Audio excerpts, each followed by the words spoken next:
I have seen a lot of Playboy secrets and Playboy fights in my time, but I found a few sound bites I'm going to play for you today that are going to blow your mind. I'm not lying. They're just nuts. Between Kendra Wilkinson and Holly Madison, and said to Jenny McCarthy, these are just beauts. I had to put them in the channel here somewhere.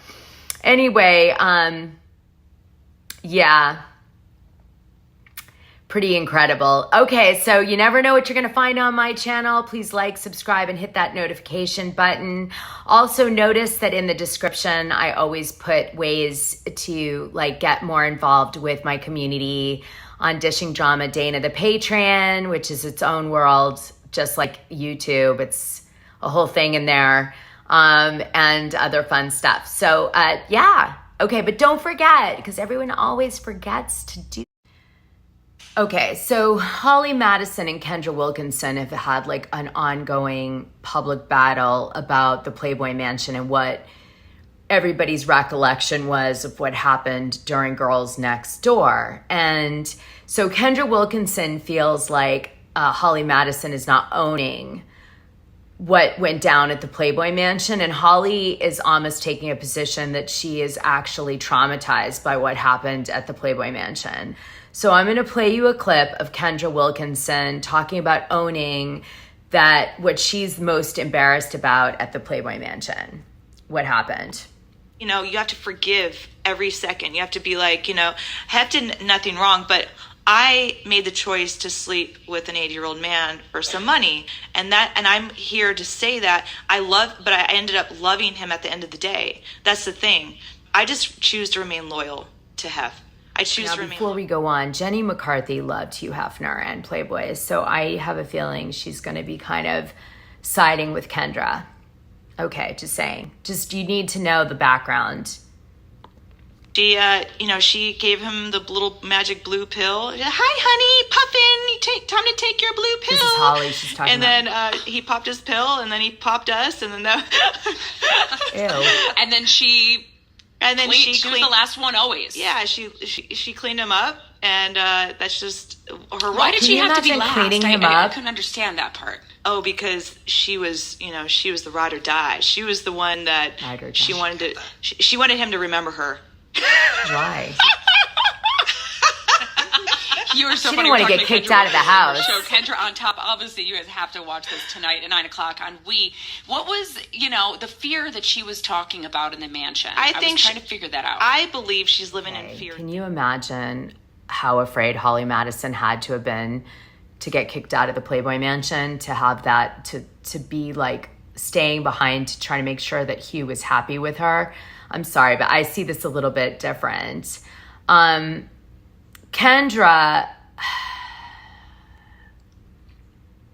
has her thinking of why this is all going down. You need to watch my other one. I don't have very many on Girls Next Door, but I have one other video. I'm going to put the link in the description. You need to see it with this one to understand this fully.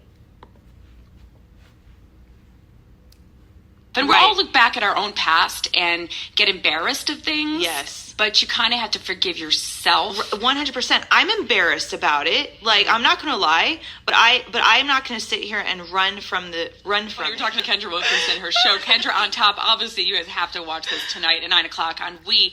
What was, the fear that she was talking about in the mansion? I was trying to figure that out. I believe she's living in fear now with the truth. And I think that's what she's speaking about. There was no fear. We had everything we always wanted. Come on, people. I was living with her daily, every single day. I never saw a tear drop. I never saw, she was always walking around I'm going to be editor of Playboy. And I'm going to, that was her role. That was what she was. I swear to God to you, if I would have seen one tear or any sort of Kendra, a human being, say, oh, I'm having a bad day, Hef treated me, but I would have had some sympathy, and she walked around with her nose in the air with, this is my house, get the fuck out type of attitude. But here's the thing, this is almost 10 years later, okay?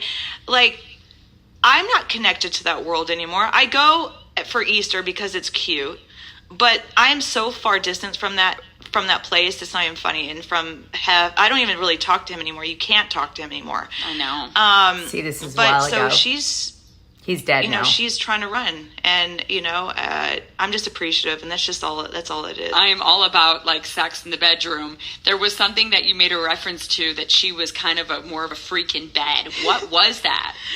Well, like I said, she was the last. She wanted to be remembered. Oh, I thought you really meant she was. I was like, oh no, she was. Oh no, the right hole. Oh my God, that's fucking awesome. Crying right now. Okay, so just not to be gross, but Kendra's making fun of Holly, who supposedly is not having sex the traditional way with Hugh Hefner to be memorable. That's what she's saying. I'm cutting some of this. She says it. If you want to listen to it, I'll put the link below, but I'm not going to say it on this video, right?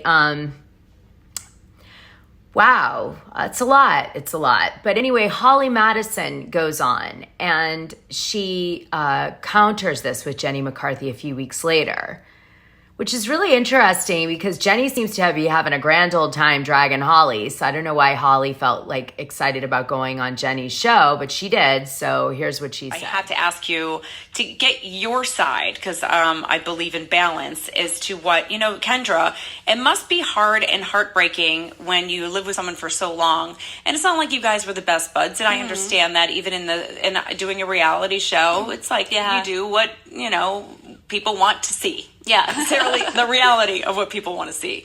And the comments that she's made, how do you respond to those without losing your shit?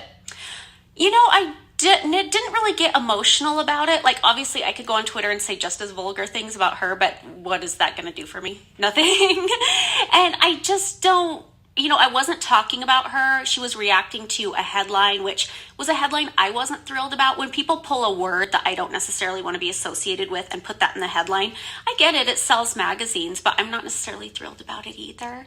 So, we live in a clickbait different viewpoint on things. Isn't it interesting? She's surrounded by people who kind of like to always tell you got to be grateful and you got to do this and you got to do that. And she's not in my life anymore, and I don't really comment back. And it's interesting because I was just writing about this in my little journal about how you can grow up in a family with siblings. And I wrote a book about like my life growing up, and my sisters read it and said, whose life is this?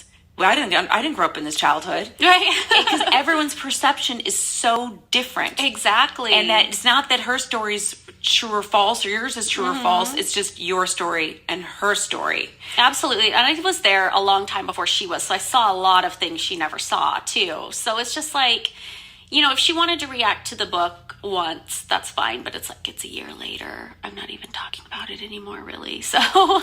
Okay, let's forget the perception differences, Jenny, and move on to the cleanup comments, really. I think we want to talk about. When she goes as far as the sex comments and like, you're the cleanup girl, I'd be like, oh my God, how do you even respond to that? It's gross, but I feel like anybody can come out this day and age. Like, I'm used to it. Like, even when I was 11 years old and I moved to Oregon from Alaska, I was like taller than the other girls. I was really shy. So that meant I was a slut. I never kissed a guy, but that meant I was a slut, and I was trying to get everybody's boyfriend, and everybody hated me. So I feel like I've just been dealing with that kind of like slut shaming, internet troll thing for so long. And when it's coming from her, I have my suspicions of, where this is coming from, and it's all really hypocritical. And I just don't feel like I want to lower myself and go there and really like respond in any way. Oh, go there, Holly, go. Is her show produced by Playboy? It's produced by someone who's a very close friend. Oh my gosh, I just figured out something so good. So in my last video, Holly says that there's a producer who went on Andy Cohen's show and like trash talked her and dragged her. It turns out that producer, I think, was doing the reality show with Kendra Wilkinson that she's promoting in this episode of Jenny McCarthy.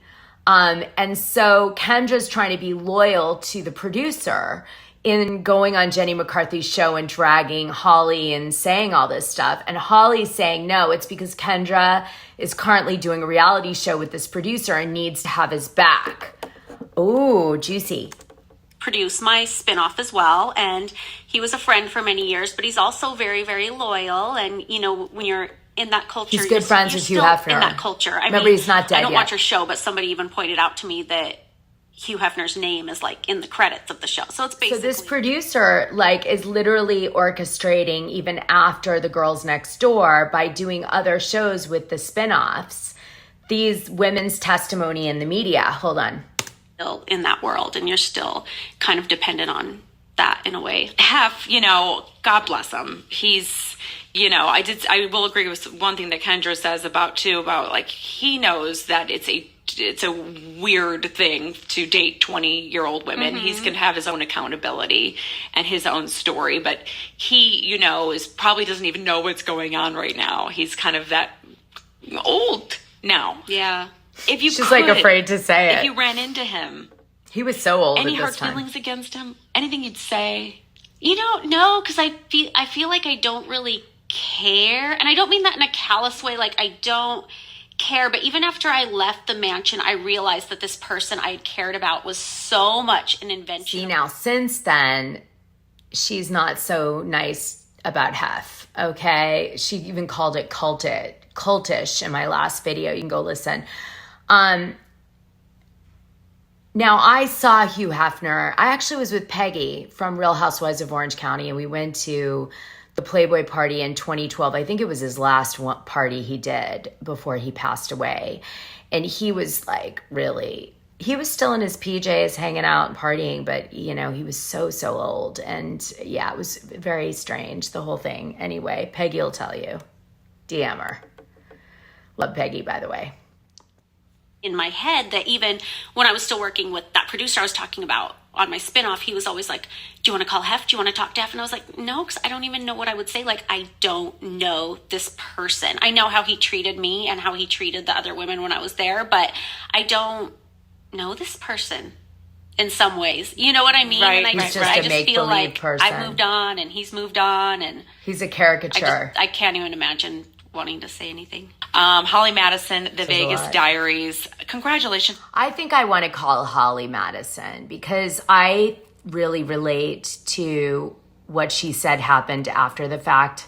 I really think actually Holly has, you know, been the most honest about how disturbing it really is at the Playboy Mansion and what was happening at the Playboy Mansion after the fact, when she was able to, and Hugh wasn't controlling her whole life and her livelihood. So, I mean, Hugh was an interesting character. He was like larger than life. But I mean, I wouldn't put him in like, he wasn't like, you would say like a great guy in the sense of, I don't know. I just never thought he was a great guy. I thought he was, you know, very selfish, a hedonistic person who was fun to hang out with and party with. I mean, beyond that, I can't comment, really. I mean, that's what I think everyone saw him as, you know, in his PJs till the day he died. So what do you guys think about all this? Is Kendra right? Is Holly Madison right? What's going on here? I believe, my opinion is that Holly Madison is the most accurate in her depiction of, you know, how awful it was at the mansion to live there. And I mean, those pajamas he wore. Oh my God, the burgundy, the color. Ugh. It was so terrible, those pajamas. I wanted to buy him new pajamas, honestly. I was like, next Playboy Mansion party and bring in some new pajamas. All right, bye, you guys.